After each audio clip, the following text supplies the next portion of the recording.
Assalamualaikum warahmatullahi wabarakatuh. Perkenalkan, saya Arya Almadi. Dalam video ini saya akan membahas analisis SWOT dari strategi sinergisme untuk mencapai puncak dalam pengembangan kewirausahaan. Berdasarkan materi dari presentasi peran kewirausahaan dan pengembangan bisnis digital. Yang pertama, ada kekuatan atau strength. Strategi sinergisme menekankan pentingnya kolaborasi di mana dua atau lebih pihak saling menguatkan untuk mencapai tujuan yang lebih tinggi. Ini adalah kekuatan utama karena satu, sumber daya digabungkan baik dari sisi modal, teknologi, hingga sumber daya manusia. 2.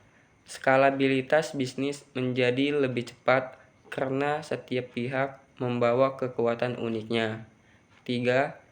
Sinergi juga mendorong inovasi karena terjadi pertukaran ide antar pelaku usaha. Dalam dunia bisnis yang sangat kompetitif, kemampuan untuk berkolaborasi menjadi nilai tambah yang luar biasa.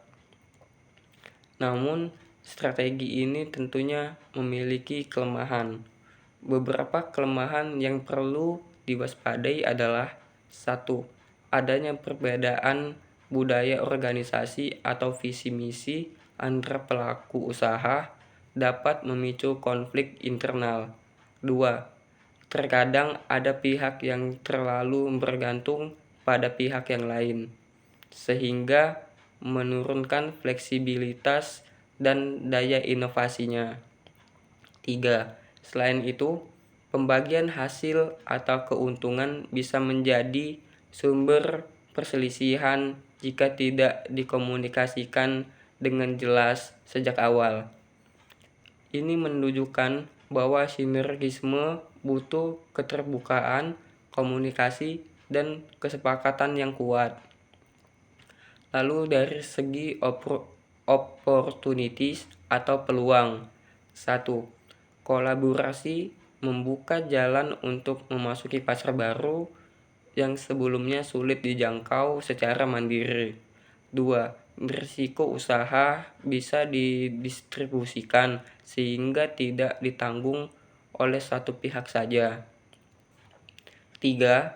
Dan yang tak kalah penting, sinergisme bisa menjadi kunci untuk mengikuti tren digital dan franchise yang sedang berkembang pesat. Dalam era globalisasi dan digitalisasi, membangun aliansi cerdas bisa menjadi percepatan untuk naik ke level selanjutnya. Dan terakhir yang akan kita bahas di sini ada yang namanya threats atau ancamannya. 1. Perubahan pasar yang cepat bisa membuat kerjasama yang sudah dibangun menjadi tidak relevan lagi. 2. Gagalnya integrasi antar sistem bisnis juga bisa menghambat operasional. 3. Jika salah satu pihak mengalami masalah reputasi atau hukum, pihak yang lain juga bisa ikut terdampak, terutama jika sudah tergabung secara brand atau operasional. Oleh karena itu, strategi sinergisme harus dibangun dengan perencanaan matang dan mitigasi risiko yang jelas. Kesimpulannya, di sini bahwa strategi sinergisme untuk mencapai puncak bukan hanya soal kerjasama, tapi tentang bagaimana cara membangun kemitraan yang saling menguatkan demi mencapai pertumbuhan bisnis yang berkelanjutan. Strategi sinergisme menjadi salah satu strategi paling relevan untuk menjawab tantangan pasar yang semakin kompleks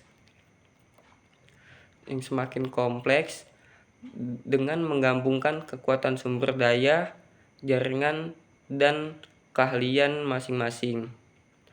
Baiklah, hanya ini yang bisa dapat saya sampaikan. Lebih dan kurang saya mohon maaf. Saya akhiri. Wassalamualaikum warahmatullahi wabarakatuh.